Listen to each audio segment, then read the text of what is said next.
Hello folks, and welcome to a review of Duck and Dodge, a cute little game full of charm along the lines of Frogger. So before we get any further into this, in the efforts of full disclosure, this copy of the game was given to me for free by the game's developers, Grenade Tree Games, with the intent of reviewing the game. It was actually because of Sunfine 85 I actually got the key. He passed along my email address to them when he got his own. So thank you to him for it.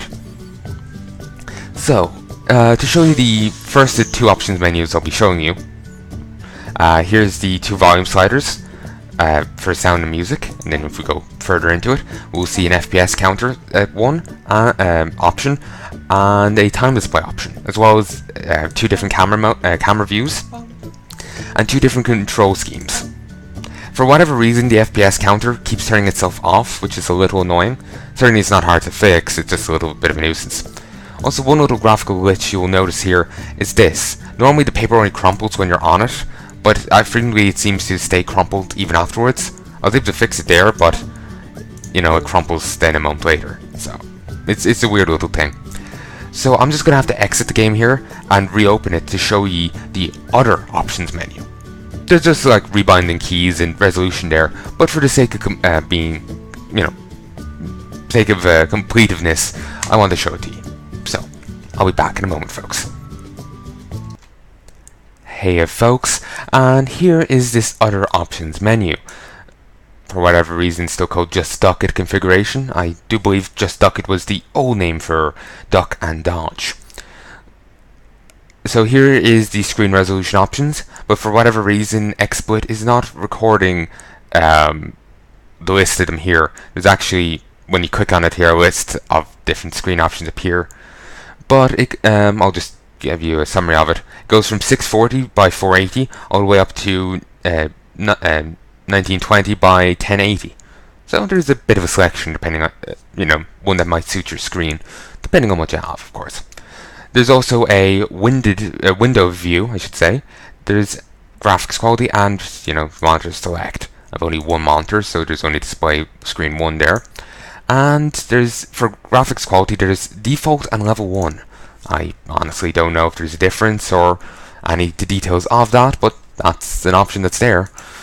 And now, in terms of rebinding keys, there's a lot of keys here that seem a little relevant to Duck and Dodge. Certainly these first four, these are the only keys you have. The arrow keys and W, S, and D. The rest, like firing, jumping, seem a little out of place and strange. But yeah, those are the keys here. You can easily rebind it. Just double click and hit the key you want them to be changed to. I haven't fiddled with it at all, so I can't say how well it works, as arrow keys work well enough for me. So let's get back into the game, shall we? Be back in one mo. Hey folks, and I'm back. Let's take a look at the game, shall we? So there's two game modes presently, a time challenge and a normal mode. I'll show you a bit of the time challenge first. It's not too different to the normal mode. So this is the game. And yeah. It's really cute, I have to say. I love the little paper craft to it. Oh, well, would that be what you call it? But I love the little, regardless of what you call it, I do love the little models, like the base here, like how it's like a paper cutout kind of thing going on here. It ends up making it look like a board game you could play with a kid, but turn into a video game kind of thing. I presume that's what the developers were going for. So I'll just show you time trial. And while I'm doing this, there's three types of enemies to the game. As you can see here, the red guys, they patrol. There's green guys that wander around more randomly. And then there's, I can't remember, purple or pink guys that just try and follow you. And as you can see at the base of all the models is people's names, as well as the critters' names. There's Movie, and I'm currently playing as Duckers. There's actually a few different characters you can play as. It doesn't change the game, like give you different abilities or not like that. You can just move around.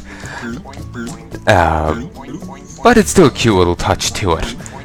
You also do get a different sound effect if you're playing a different character. Like there's a pirate parrot that as it's jumping around it's going yar and whatnot. Or there's a dog you can play as that woofs as it's moving along. All very cute. So, there's the green guys. There's also a few other obstacles beyond just enemies. As you've seen there's blades spinning around. They come in 1 and 2 bladed varieties. There's also turrets. And these log jumping parts. If you actually try and leave the level on a log, you'll be attacked by a shark who will take out the log. And you. There's also traps on the ground. It's just a square of ground that will randomly flip over and reveal spikes. And here's the guys that chase you. Don't let them run into you or you die. They can also die to traps like blades, the flipping things, as well as the flipping floor panels, as well as the turrets. You just have to either wait and they'll run into them themselves, or in the case of the guys that follow you around, simply lure them in. So yeah, this is pretty much the game for you. You don't get, like, as I said, you just move around, you don't get any new abilities or anything, so what you see here is the game for you. I'll be honest, I can't say if I've gone very far into it. I'm not the best at this kind of game. Certainly not good at challenge modes. This is actually the best I've been doing so far. I know. It's not my kind of game. But even then, I can still see like the utter charm to it. As you can see there, when the enemies got taken out by the turret. And just so you can hear the sound effect, actually, yeah, that's what it's like when you get taken out. I have to say I do love that. Instead of just having a splashing sound effect, you know, a guy says it. I don't know why. It just adds to the charm of it, I have to say. It again makes me think of it's like a board game you're playing with a kid kind of thing, which is just adorable, you know. So let's also that happens every so often. The enemy isn't meant to start there, yet randomly they start on the lily pad. It's kind of strange. There's also tasks you can get in standard play, and if you complete a task you get money. As you gather more coins, you unlock new characters to play, like the pirate parrot I mentioned previously, and the dog PI. For whatever reason, my keyboard just died there. Seems fine now. But anyway, there's a challenge score leaderboard here. I don't know why I'm not on it. I guess maybe you have to complete, like, say, a certain amount of levels before you can get onto it. I presume. Not 100% sure though. And if you go here, you can actually see your statistics. And for whatever reason, I'm on this leaderboard, but not the other one. Like I said, it's still in beta, so maybe it's just a glitch along those lines. Not 100% sure. But you can see your stats here. Like how many levels you've beaten, who's killed you the most, Randy, which is the green ones that wander around erratically. How far you've gone in one life and how many coins you've gotten. I've seen tasks that say like complete 2 levels without dying, or gather 20 coins without dying. So yeah.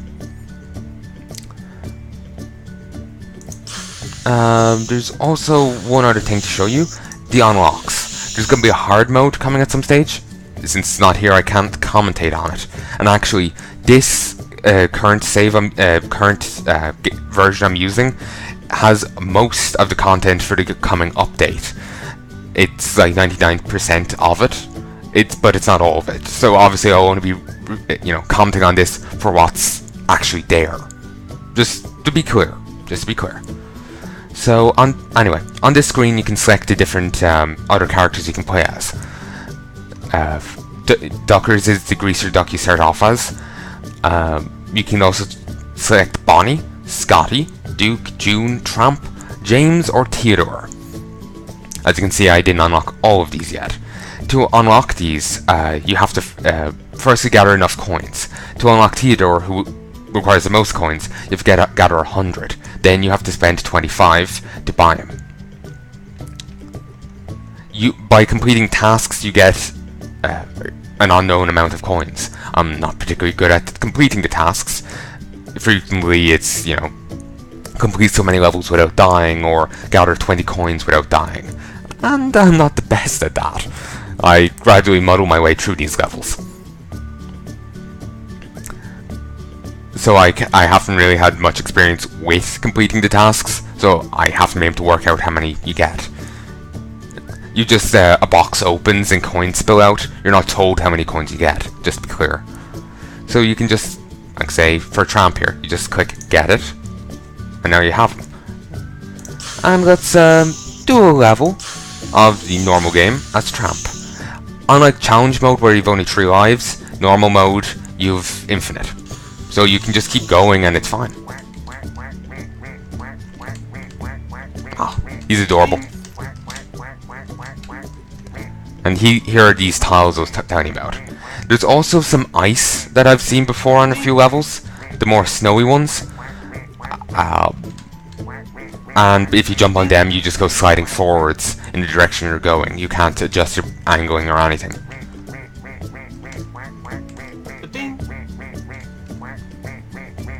Oh, and if you watch the shadow back there, you actually would have seen one of the guys getting flipped by the tiles here. Okay. So yeah, as you can see, it is an utterly adorable game. And as you see, another guy got flipped there. So yeah, while this is not a game I could see myself playing a ton, it's just not my kind of thing. I find it utterly adorable. It's just, it's a really precious kind of game, you know? It's just, I know, it's kind of heartwarming in its own little way, you know? Maybe I'm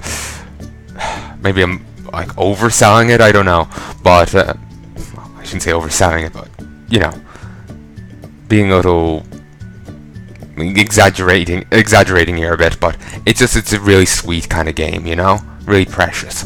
So even though it's not my cup of tea, I can't help but find it utterly adorable, and even the charm of it, it does keep me in here a little bit more than it otherwise would. So if you like what you've seen so far, I highly recommend giving it a try, because, you know, it's a really fun game. It's a really cute game, and you may enjoy yourselves.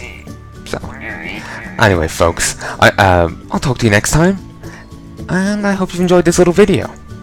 Adios.